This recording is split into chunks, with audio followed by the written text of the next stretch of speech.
जम्मू के अंदर वाक़या पेश आया है। मकबूजा जम्मू कश्मीर के हालात अपनी जगह वैसे के वैसे ही हैं। वो एक आर्मी का ड्रोन नहीं था, ये छोटे ड्रोन नहीं होते जो घरों में ऐसे खिलौना ड्रोन, हाँ। जो मिलते हैं आम बाजार में रिमोट के जरिए, वो गया उसने टपका के 5। दोस्तों आपको बता दूं, जम्मू में हाईली सिक्योरिटी वाले एयरपोर्ट के एयरफोर्स टेक्निकल एरिया में कल रात 2 सुसाइड ड्रोन गिरे, जिससे जोरदार धमाका हुआ। वहां मौजूद अधिकारियों ने बताया कि पहला विस्फोट रात 1:40 के आसपास हुआ, जिससे हवाई अड्डे के टेक्निकल एरिया में एक इमारत की छत तक ढह गई। दोस्तों इस स्थान की देखरेख का जिम्मा भारतीय वायुसेना उठाती है और दूसरा विस्फोट 6 मिनट बाद खाली जगह पर हुआ। विस्फोट में वायुसेना के 2 कर्मचारी घायल हो गए। दोस्तों उनकी चोटें मामूली है, सो होप वो जल्द ही रिकवर हो जाएंगे। पर नोटिस करने वाली बात यह है कि जहां ये धमाके हुए वहां से पाकिस्तान की इंटरनेशनल बॉर्डर की दूरी केवल 14 किलोमीटर ही है। ऐसे में ये कयास लगाना कि ये ड्रोन सीमा पार पाकिस्तान से आए हों, कहना गलत नहीं होगा। ये भी एक संभावना है। भारतीय जांच एजेंसियां ये पता लगाने में जुटी है कि इन ड्रोन्स का रूट क्या था और इनके पीछे किसका हाथ है। पर दोस्तों लगता है कि हमारे पड़ोसी पाकिस्तान को इस घटना के बारे में पहले ही पता चल गया, इसीलिए वो ये जो drones Jammu Kashmir air force station पर गिरे हैं, जिसमें एक कमरे की छत तक टूट गई, उनको ये बच्चों के खिलौने वाले ड्रोन कह रहे हैं। पर दोस्तों इस बात का बुरा मानने की जरूरत भी नहीं है, क्योंकि जो पाकिस्तान रोज़ धमाकों से गूंजता हो, उन्हें तो ये छोटा धमाका बच्चों वाला ही लगेगा। चलिए यह वीडियो देखते हैं। कॉन्फ्रेंस बुलाई मोदी साहब ने, पता नहीं क्यों एक और बुला रहे हैं, शायद वो अब जम्मू की पार्टियों की 1 जुलाई को बुला रहे हैं, वो भी बेकार। असल बात है कि जो ग्राउंड के इश्यूज हैं उनको रिजॉल्व करें। और ये मतलब ये इंडिया, ये कांग्रेस हो, बीजेपी हो, कोई भी सरकार हो, वहाँ पे वो लोकल इश्यूज को, लेकिन ये लोग सारे के सारे जो हुर्रियत कॉन्फ्रेंस वाले या ये उमर अब्दुल्ला साहब या महबूबा मुफ्ती साहब, ये अपना एक दौर गुजार चुके हैं। अब वहाँ यूथ है, अब वहाँ यंग, उनको किसी तरह से इंगेज करें, उनके साथ आप उनको इन्वॉल्व करें, उनके मसाइल को देखें, सुने, तो फिर तो शायद हालात बेहतर की तरफ चले जाएं। लेकिन कर्फ्यू लगा हुआ है और नेट नहीं है और रेडिकलाइज हो रहे हैं। मतलब ये बातें पिछले 20 सालों में इतनी दफ़ा सुन चुके हैं। नौजवानों को रेडिकलाइज की एक्सट्रीम, खुद वो घरों में बैठे बैठे रेडिकलाइज हो रहे हैं। मतलब अजीब और गरीब बातें। और तो वो बेहतरी की तरफ अगर तवज्जो दें तो उसके नतीजे में ही होगा कि वहाँ से नौजवान आएंगे, नए लोग उभरेंगे, नई लीडरशिप उभरेगी। और उसके बाद जो पुराने हैं उनके साथ आप जैसे मामलात वगैरह तय करके उनको आप बिठाएं किसी तरह से, तो जो भी करना है करें। लेकिन ये जो तरीका है ना, इससे जो है कोई कामयाबी, ये बिल्कुल अमेरिका वाला फार्मूला है कि जितने सालों के बाद तालिबान कह रहे हैं कि भाई हम इसके साथ वो तशम्मुनी कह रहे हैं, मैं बैठूंगा।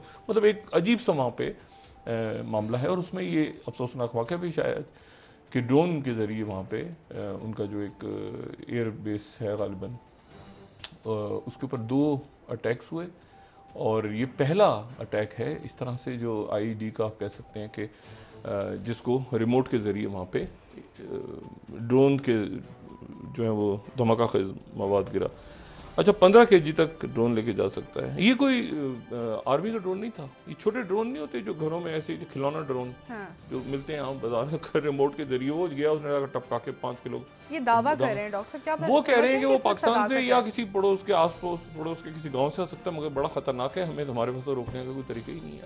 अब वो ड्रोन, अब वो ये गुब्बारों की, कबूतरों की, ड्रोनों की, पतंगों की, मतलब एक तरफ चाइना के साथ वो इलेक्ट्रॉनिक वॉरफेयर और साइबर स्पेस की जंग है, दूसरी तरफ ये खिलौना। ये कोई फौजी ड्रोन नहीं था, ये छोटे छोटे खिलौने ड्रोन होते हैं, वो जो बच्चे ऐसे रिमोट के साथ, वो उस किस्म का एक रिमोट आया, वो टपका के 5 kg निकल गए।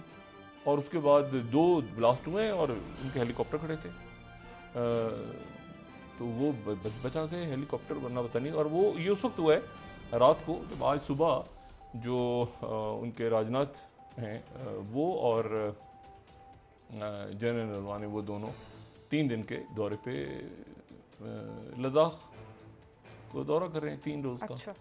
और जाहिर है कि वहाँ पे चाइना के साथ कोई भी बात आगे नहीं बढ़ी, और ये जब इनके लोग कह रहे थे तो मैं उस वक्त इनको, जाहिर दोस्त है, आप पूछते तो मैंने कहा नहीं होगा, कहते हो जाएगा, हमारे लोग कह रहे हैं नहीं होगा।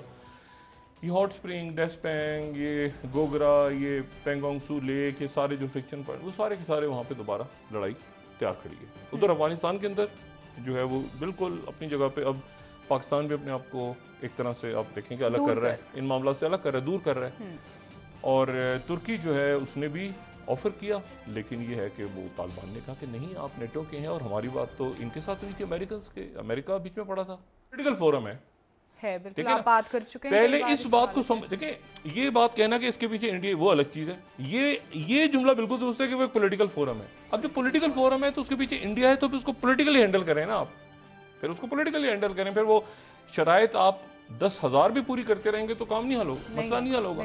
ठीक है, पूरी दुनिया के अंदर जो है वो क्या जराइम खत्म हो गए हैं, मनी लॉन्ड्रिंग खत्म हो गई है, ये सो कॉल्ड टेरर फाइनेंसिंग, और मलिशियस लड़ रही हैं। ठीक है, अफ्रीका में और मशरिक वस्ता में और हर जगह पे सर काट रहे हैं एक दूसरे का, तो उनको कोई फाइनेंस नहीं कर रहा, तो वो मुल्क जो है सारे के सारे क्या वो ग्रे लिस्ट में, ब्लैक लिस्ट में पड़े हैं। ऐसा नहीं है। तो इसको शामिल कुरैशी साहब बात गालिबा सही कर रहे थे, लेकिन वो जो एकदम से होता ना इंडिया है पीछे और वो रवायती सी जिम्मेदारी लेने को तैयार नहीं है डॉक्टर। नहीं, जिम्मेदारी नहीं, देखिए पॉलिटिकल इशू है।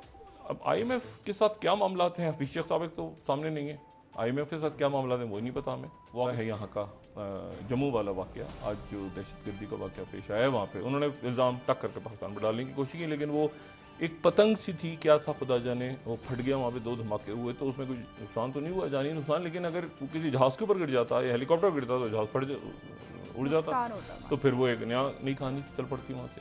लेकिन ये खित्ता जो है, ये खित्ता अब कशीदगी की तरफ बढ़ता जा रहा है। ये जो डेडलॉक हुआ है अफगानिस्तान में अचानक, जिसके बारे में मैं 1.5 साल से कह रहा था कि ये गुफ्तगू कहीं नहीं जाएगी, ये गुफ्तगू